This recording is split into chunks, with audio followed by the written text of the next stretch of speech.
Voltamos a apresentar Revista Justiça. E estamos de volta com Revista Justiça, começando a nossa terceira, última hora. Sempre me confundo de segunda-feira, mas é assim mesmo. Já começamos já a terceira hora e vamos agora para mais um debate interessante aqui no nosso programa. 10 horas 20 minutos.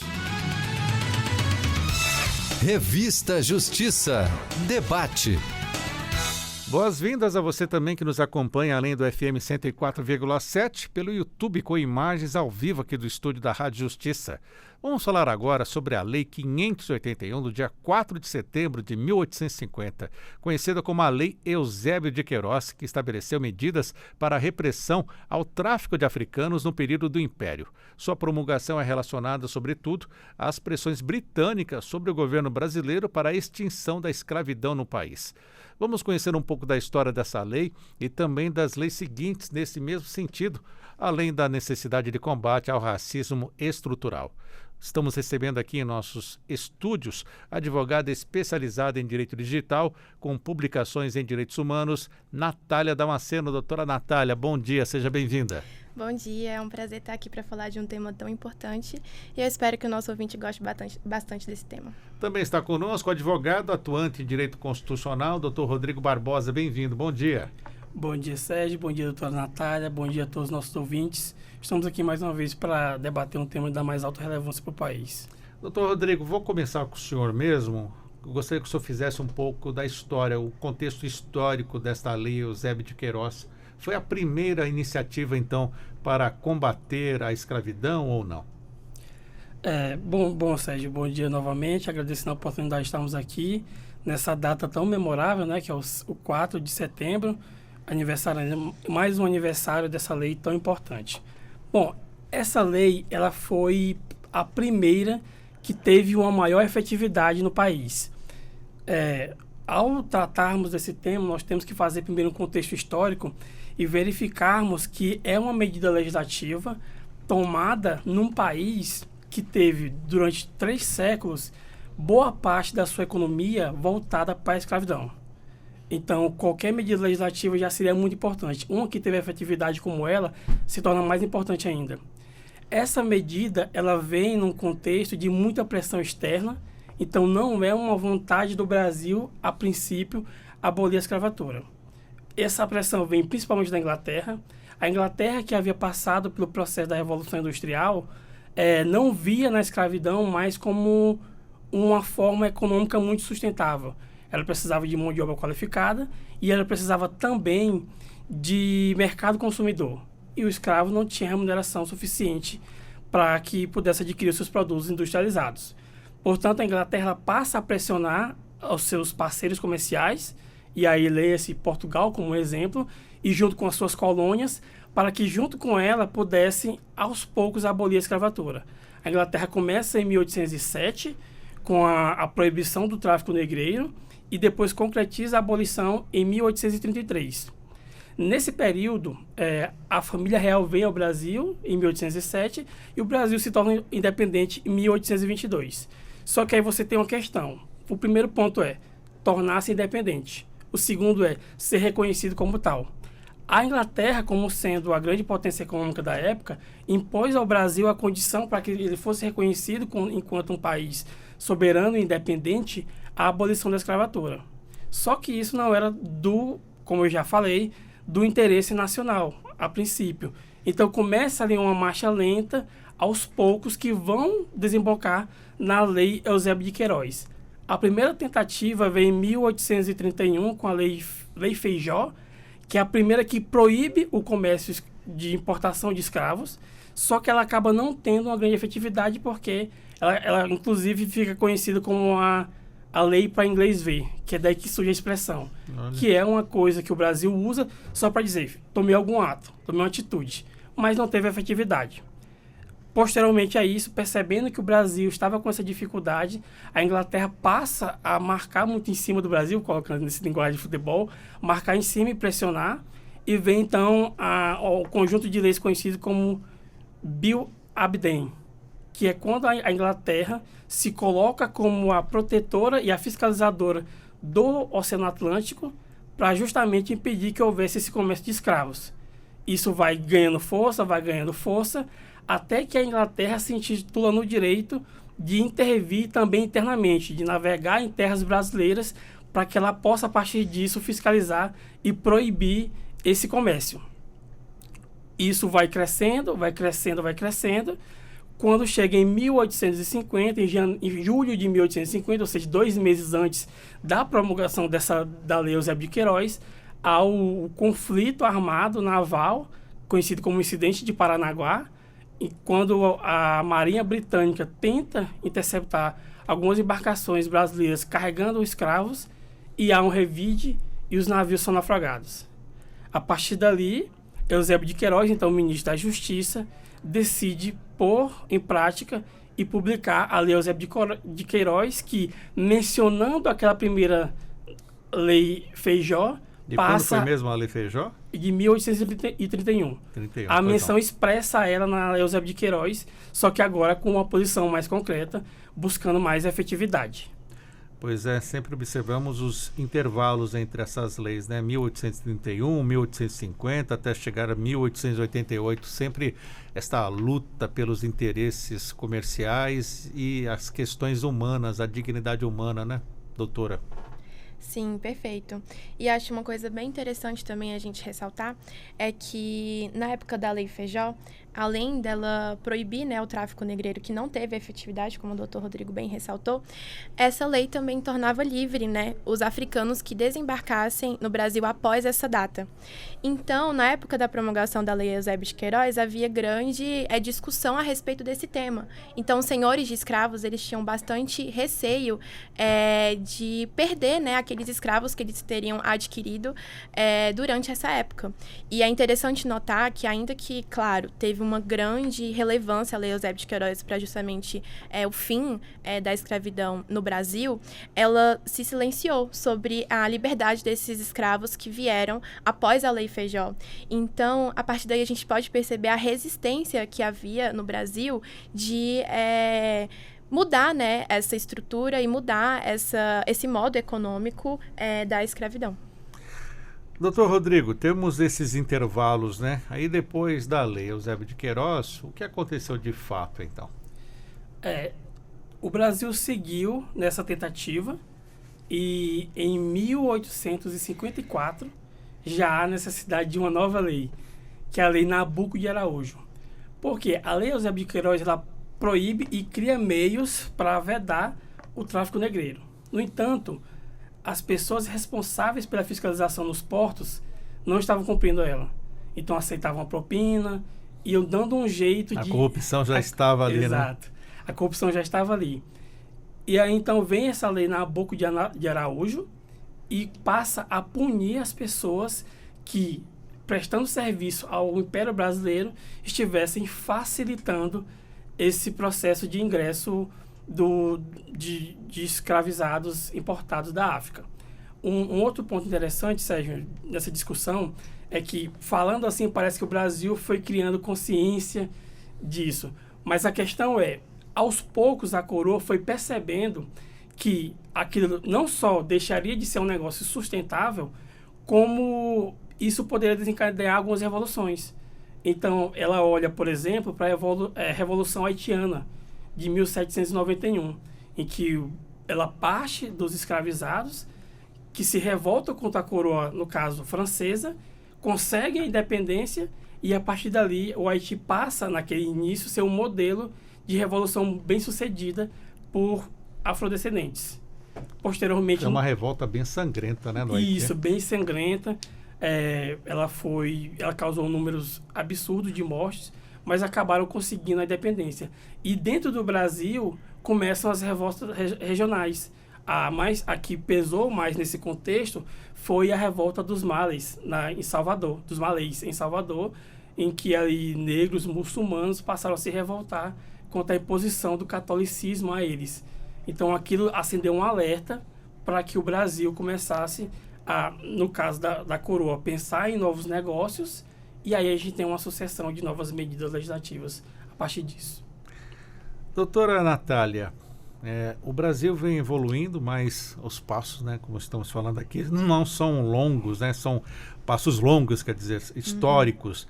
E depois disso, tivemos essa lei de 1854, depois tivemos mais leis também que já vinham sinalizando que teríamos a abolição da escravatura. Sim, perfeitamente. Uma dessas leis, a gente pode citar aqui a Lei do Ventre Livre, que é a lei de 1871. Também tivemos a lei dos sexagenários, de 1885. A Lei do Ventre Livre, ela falava que todos aqueles que nasciam, né, a partir de escravas teriam sua liberdade, mas era uma liberdade condicionada a muitas vezes trabalhar até os 21 anos de idade. Então, a partir daquele momento que aquele filho traria mais lucro até, né, para o senhor de G, quando ele estivesse mais forte, trabalharia até ali os 21 anos e depois ele seria considerado livre. E a lei dos sexagenários também, que seria a partir dos escravos com mais de 60 anos, teriam então essa liberdade. Mas eu acho até interessante ressaltar também que logo depois da Lei Eusébio de Queiroz, a gente teve a Lei de Terras. E essa lei de terras, ela é especialmente importante para a gente entender até o dia de hoje, né? Porque essas leis, assim, muitas vezes a gente acaba vendo na escola, no ensino médio, para estudar, às vezes para algum vestibular, e a gente acaba nunca mais revisitando esses temas que justificam muito da nossa estrutura social nos dias de hoje. E essa lei de terras é especialmente importante nesse sentido, porque com a lei Eusébio de Queiroz, estava ocorrendo muito esse receio da escravidão no Brasil acabar a qualquer momento, né? Justamente por essa pressão da Inglaterra e por todas essas questões de revoluções, enfim, que o Dr. Rodrigo comentou. E a Lei de Terras, ela veio como uma forma de compensar os senhores de engenho a ter essa perda de poder, né? Com a Lei Eusébio de Queiroz. Porque a Lei Eusébio de Queiroz, ela foi a primeira lei que, querendo, assim, podemos dizer que limitou um pouco do poder dos senhores de engenho, porque não poderia mais, enfim, pagar para trazer escravos, né, da África. E a Lei de Terras, ela foi promulgada 14 dias depois, então dá para ver a influência direta nisso. Ela falava que a Lei de Terras, então, era...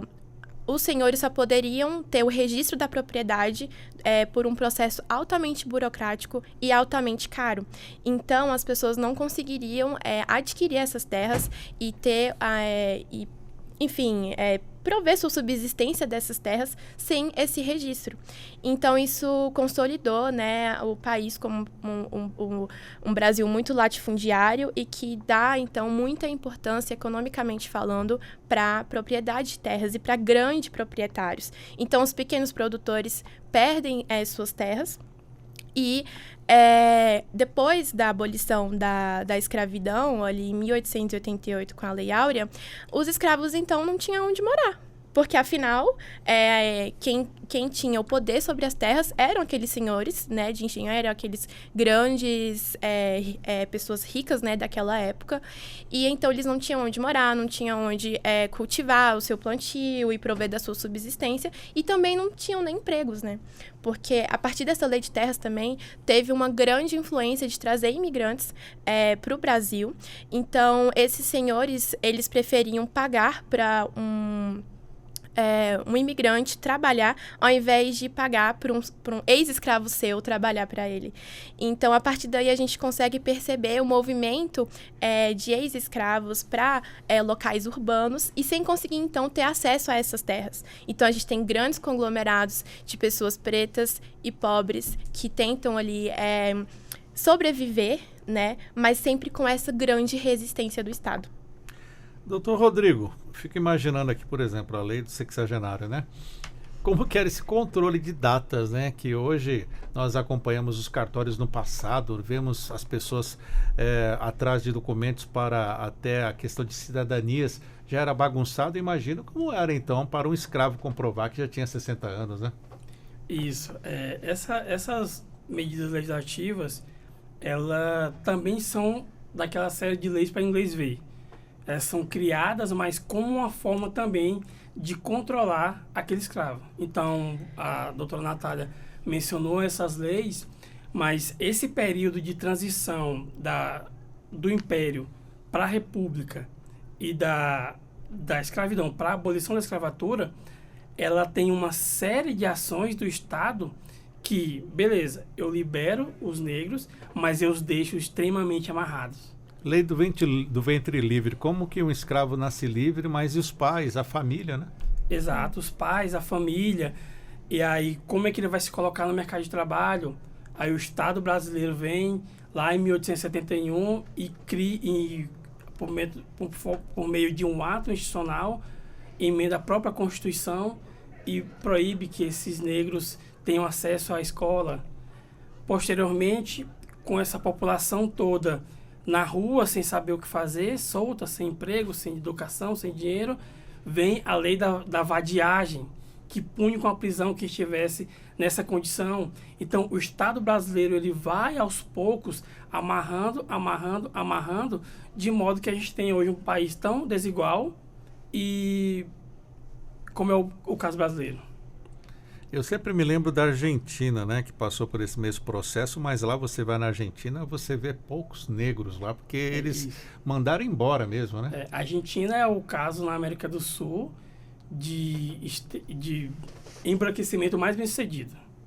Então, nem o Uruguai, nem o Chile, nenhum desses países se comparam com a Argentina no quesito embranquecimento da população. Eles fizeram o quê? Mandaram embora em navios, exterminaram? O que houve na Argentina? A Argentina teve de tudo um pouco. Teve de mandar embora, teve de mandar para guerras, caso conhecido, Guerra das Malvinas.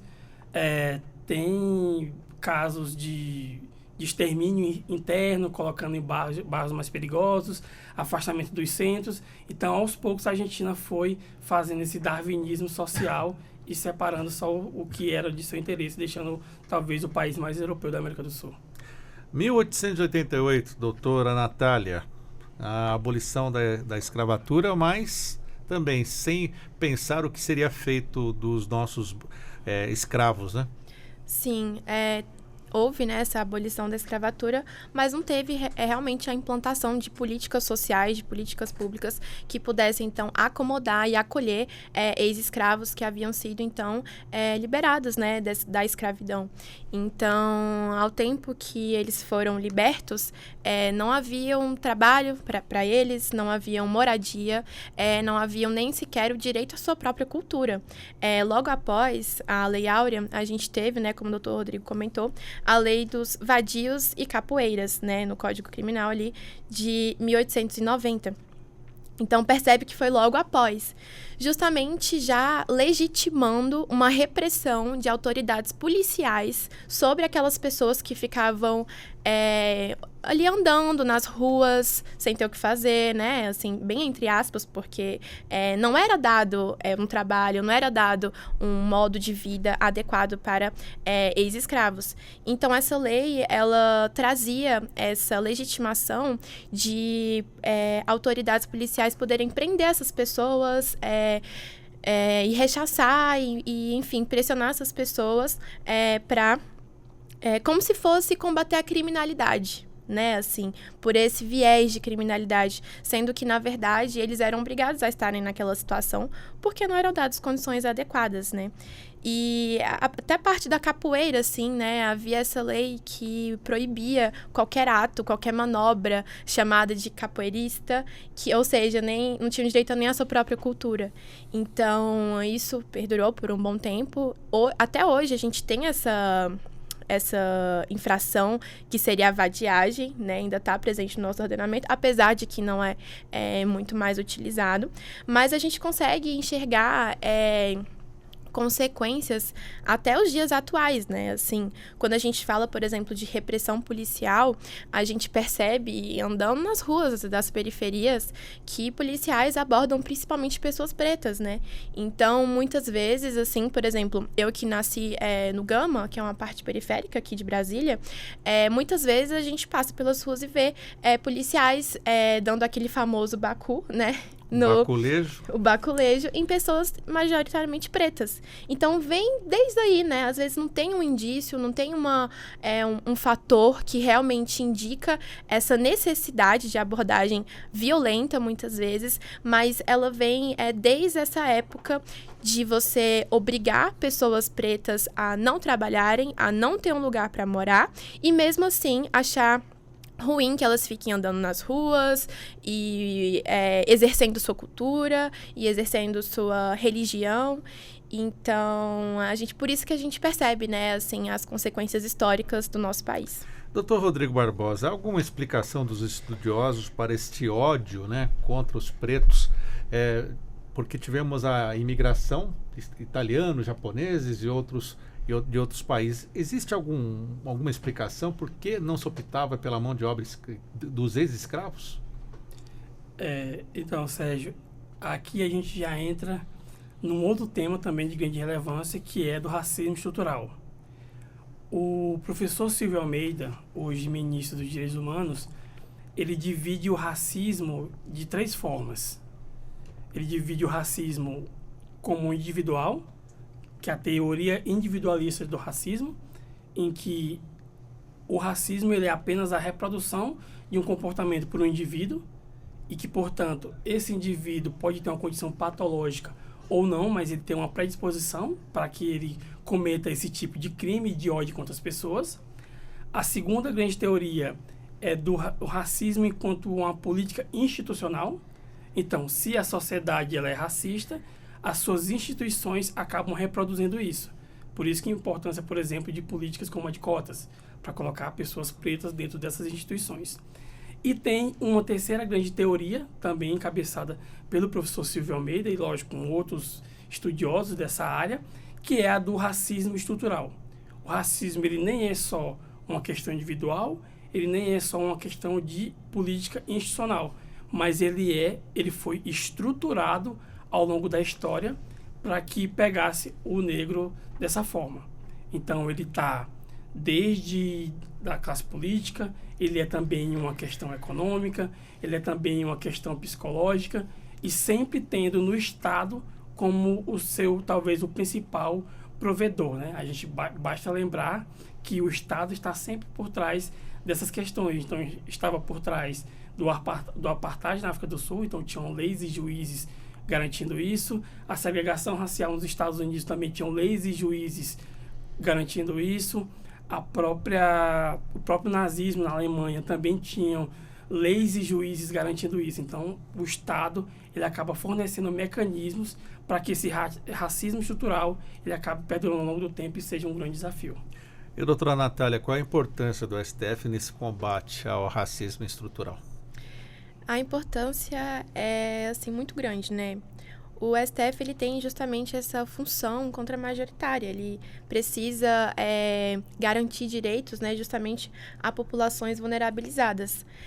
Populações essas que são esquecidas muitas vezes pelo legislador, né, de prover condições, como a gente viu no caso, de políticas sociais, políticas públicas, para colocar e acolher pessoas em posições vulnerabilizadas. E aqui, principalmente, nós temos a população negra, mas nós temos também outras populações. Nós temos, por exemplo, outros recortes.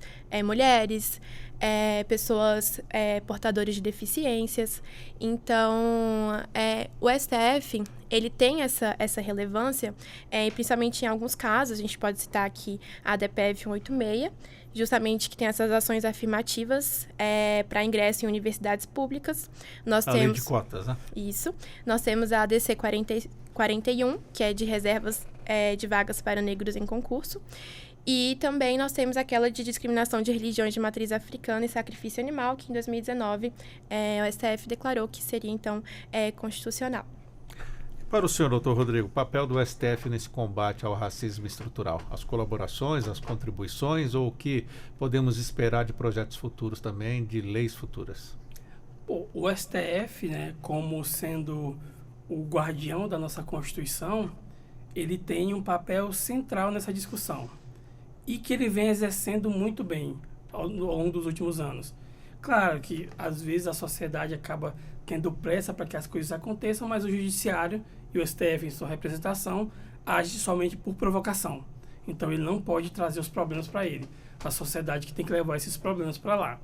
Eu acho que essas iniciativas do STF, quanto à área de educação, que a gente sabe que é uma área muito delicada, e que talvez seja a raiz de todos esses problemas, por conta do negro não ter tido acesso lá após a abolição da escravatura, elas são fundamentais. Então, a doutora Natália citou das cotas raciais, citou para o ingresso na universidade, mas também tem para ingresso em concurso público. O CNJ, ele tem tido uma posição muito importante também nesse ponto, então incluiu a disciplina de direito antidiscriminatório como obrigatória. Então, isso força com que os candidatos ao ingresso na magistratura, que hoje é composta, nos últimos dados que eu vi, algo em torno de 10% a 11% só de negros. Então, isso força com que essas pessoas, que são majoritariamente brancas, tenham, de alguma forma, um contato com esse tipo de disciplina e que entrem no sistema de justiça não para apenas reproduzir o que já está lá, reproduzir esse racismo que já vem na instituição, que já vem nas leis, mas que entre com a cabeça aberta, entendendo que isso não é um problema só do preto, é um problema da sociedade brasileira. Doutora Natália, a senhora como especialista em direito digital, pergunto também, como o direito digital pode ser usado como ferramenta para combater esse racismo estrutural? O direito digital, ele realmente precisa se ater muito a essas questões de discriminações raciais, né? Atualmente, a nossa tecnologia, nós temos uma certa sensação de que tudo que é tecnológico e vem dessa parte de exatas, digamos assim, tem uma característica de sendo neutra, né? Então, como se fosse incapaz de reproduzir desigualdades e discriminações. Mas isso não é verdade, porque todas as tecnologias, tudo que vem da ciência, a gente é projetado por humanos. E humanos já carregam esses vieses consigo, né? Na hora de fazer, às vezes, um programa, na hora de você, às vezes, até fazer um remédio. Tem até um estudo, por exemplo, que diz que muitos dos remédios são mais eficazes em pessoas brancas do que em pessoas negras. Porque na hora dos estudos preliminares, o corpo padrão sempre é um corpo de uma pessoa branca e geralmente um homem, né? Então, quando esses mesmos remédios ou as mesmas ferramentas de proteção, às vezes até, sei lá, um cinto de segurança, ele não tem a mesma eficácia para mulheres, por exemplo. Então, ao adotar um corpo padrão, branco, masculino, a gente exclui da sociedade esses outros corpos que não correspondem a esse padrão. A mesma coisa acontece na tecnologia. Nós temos hoje vários algoritmos, né, assim, presentes nas nossas redes sociais, no nosso uso, no nosso celular, que está ali quase que intrínseco conosco, né, durante todo o dia. Então, esses algoritmos, eles acabam também reproduzindo muitas discriminações. Um interessante caso, que inclusive está sendo julgado pelo STF, ainda está com uma votação aberta, é o caso do perfilamento racial.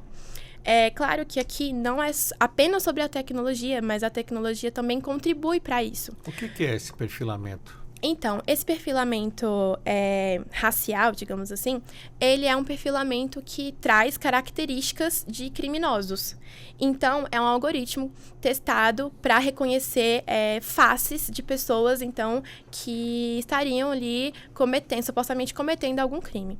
O problema é que esses algoritmos, eles são alimentados com a base de dados de pessoas brancas. Então, eles não reconhecem muito bem quando a gente coloca pessoas negras, com rostos, com faces de pessoas negras. Então, por exemplo, ele não consegue fazer, às vezes, uma diferenciação tão acurada e suficiente quando a gente está falando de pessoas negras. No caso mesmo do STF, é o HC 208.240, eu até trouxe aqui porque a pessoa, né, enfim, que foi tida como a pessoa autora do crime, ela foi descrita como um indivíduo de cor negra que estava em cena típica de tráfico de drogas.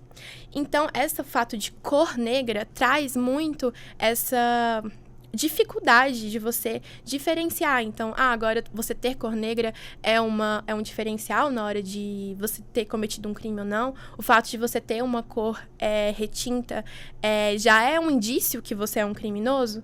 Então, essas são questões que a gente precisa observar na tecnologia e nessas novas tecnologias, nessas inovações, para que a gente não permita a intensificação de discriminação racial também nessa área, né? Então, a gente precisa justamente usar essa tecnologia como forma de consertar, né, esse erro e não de intensificar.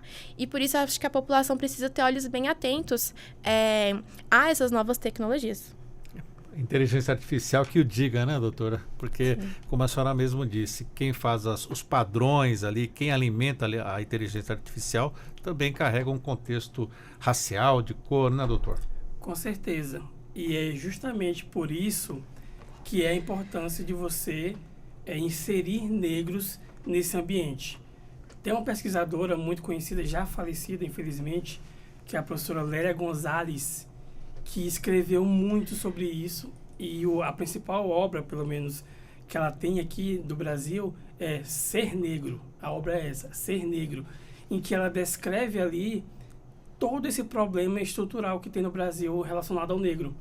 E ela traz justamente esse ponto de que há necessidade da ocupação desse espaço na universidade, nas grandes empresas, para que nessa formação de pensamento esses profissionais possam reproduzir um discurso ou uma prática que condiza com a sua realidade, com a realidade brasileira, com a cor do Brasil, com a cara do Brasil, sem que isso esteja apenas reproduzindo alguns preconceitos que estão enraizados em nossa sociedade.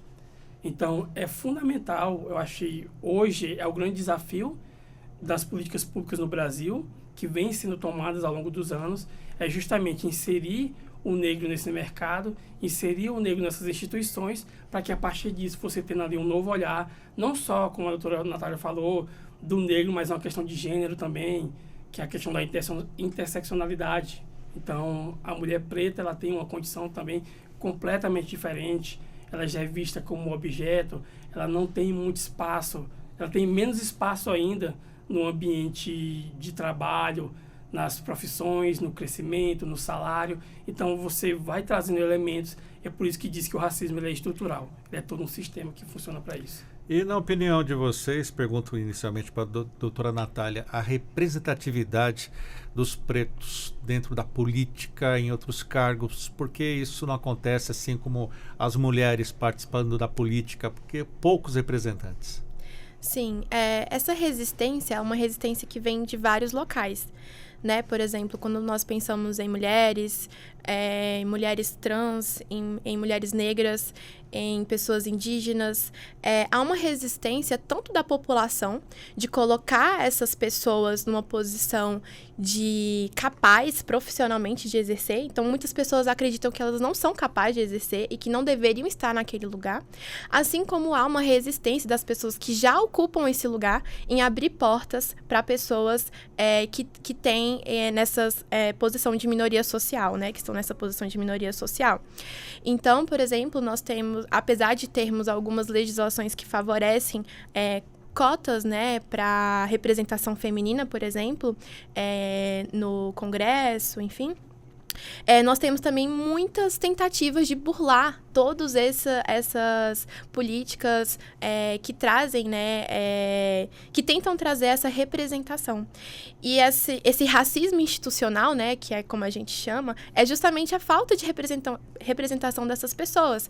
E não falando apenas no Congresso Nacional, claro que já é um exemplo muito bom, mas quando a gente olha nas empresas, quando a gente olha nos tribunais, nos ministros, quando a gente olha nos desembargadores, em toda uma estrutura, a gente percebe que o padrão realmente é o homem branco.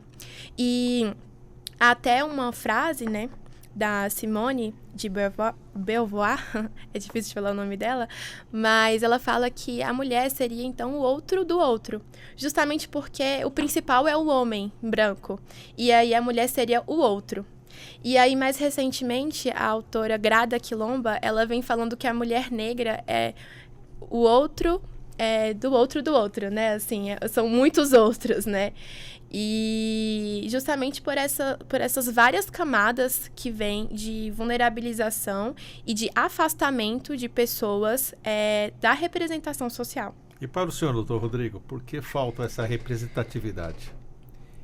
Eu penso que, para além de todas essas questões já exauridas aí pela doutora Natália, muito bem, falando não só da questão racial, mas da questão de gênero, eu acho que há também componentes internos que eu, observando e fazendo parte da população negra, que a gente tem trabalhado ao longo dos anos, que é o processo dessa mentalidade, às vezes, embranquecida, que é você estar sempre olhando o branco como o belo, como exemplo, e quando você olha para você como uma contraposição a isso, isso acaba dificultando também para que você tenha algumas atitudes de ocupar alguns espaços.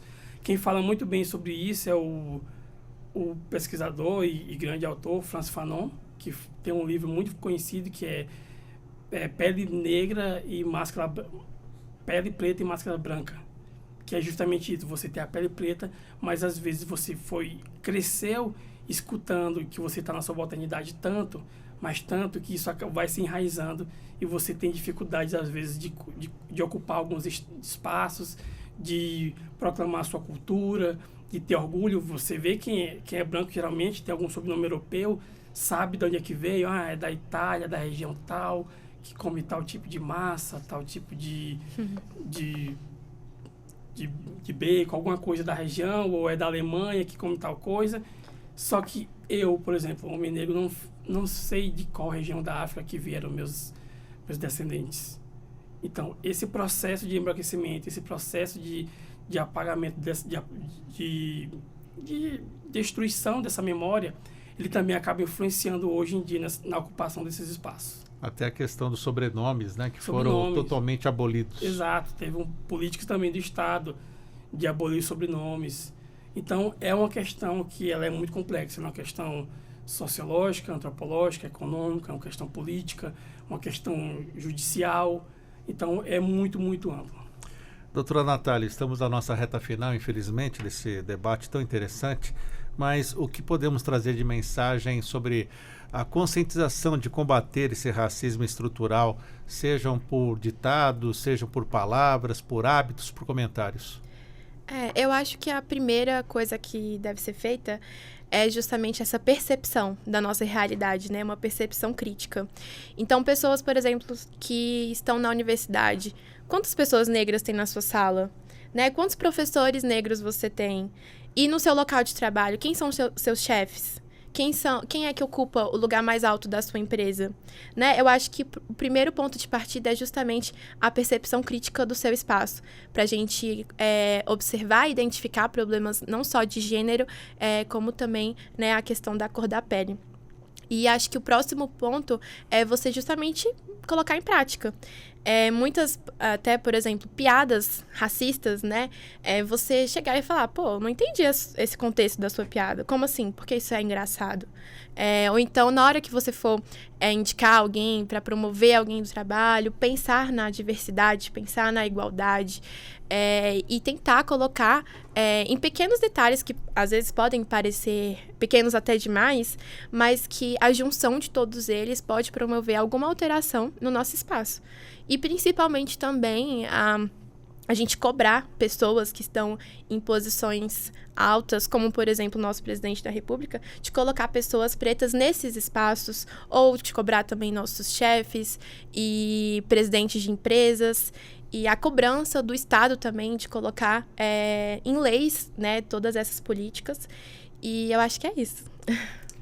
Pois não. Só para ir aí em complemento, eu acho que é isso, é reconhecer o problema. Acho que iniciativas como a de hoje, por exemplo, de estarmos aqui debatendo, é extremamente importante. Eu acho que trazer os personagens negros para a discussão são fundamentais. Então, discutimos aqui hoje racismo estrutural, que é um conceito trabalhado por negros. Discutimos aqui a questão do ser negro, a questão da psicologia negra trabalhada por Fanon. A doutora Natália menciona a questão das piadinhas. Isso é trabalhado pelo professor Adilson Moreira, que é o primeiro negro a conseguir um doutorado em Harvard, um negro brasileiro, e ele trabalha a questão do racismo recreativo, que é justamente esse racismo nos ambientes, é a piadinha, é o comentário, e isso acaba, infelizmente, se reproduzindo em decisões judiciais. Mas eu acho que o principal ponto é entendermos que somos um país racista e, a partir disso, construir políticas públicas concretas para resolver essa questão. Vamos aguardar essa representatividade aumentar. No Supremo Tribunal Federal, por exemplo, aguardamos, né, uma mulher ou um ministro negro, e também a história deixa aqui nos aguardando, né? Alguma expectativa dos senhores quanto a isso, da senhora também quanto a isso? Bom, a expectativa é sempre grande. Eu particularmente acompanho alguns grupos de discussão, então tem muitos nomes sendo citados, alguns que já estão aqui pelo STF, trabalhando em algumas assessorias, alguns que estão em outros órgãos, pessoas extremamente qualificadas e que a gente espera que tenham um espaço. E para a senhora? Para mim, todas as expectativas do mundo. A gente sabe que é muito difícil, né, uma pessoa preta ocupar esse espaço, e por isso que eu acho totalmente válida a pressão, né, para o nosso presidente da República de tomar essa iniciativa e trazer um pouco dessa representatividade, que ainda será muito ínfima, né, mas ela é necessária nesse momento. Precisamos marcar posição. Isso. Muito bem, quero agradecer aos nossos convidados, hoje falando sobre a Lei Eusébio de Queiroz, uma lei de 1850 que marcou ali o estabelecimento, o início de medidas para a repressão ao tráfico de africanos no período do Império. Eu quero agradecer ao Dr. Rodrigo Barbosa, advogado atuante de Direito Constitucional. Dr. Rodrigo, obrigado por estar conosco. Sua consideração final, as suas considerações. Bom, a consideração de agradecimento é uma data muito importante e é fundamental que tenhamos cada vez mais espaço para discutir esse tipo de questão. Então, muito obrigado ao Sérgio pelo convite, obrigado, doutora Natália, e todos os nossos ouvintes aí que estão até agora nos acompanhando. Doutora Natália, obrigado por estar conosco, advogada especializada em Direito Digital com publicações em Direitos Humanos. Obrigado mais uma vez e as suas considerações. Apenas agradecer esse espaço, né, esse debate que foi realizado aqui hoje, agradecer ao Dr. Rodrigo, Sérgio pelo convite e fazer um pedido aí a todos os ouvintes para a gente se conscientizar, né, sobre esse tema tão relevante. Muito obrigado também a você que nos acompanham pelo YouTube. Essa entrevista vai estar disponível futuramente também para você assistir, compartilhar quantas vezes quiser. 11h01, a Revista Justiça de hoje fica por aqui. A apresentação e edição de Sérgio Duarte, a produção de Leandro Bezerra, os trabalhos técnicos de David Lima e Luiz Alves, programação musical Josemar Fernandes, coordenação de jornalismo Marcela Luiza, Secretaria de Comunicação Social, Supremo Tribunal Federal. Está chegando aí a Ariana Fonseca e o Pauta Musical. Um excelente dia para você e até amanhã.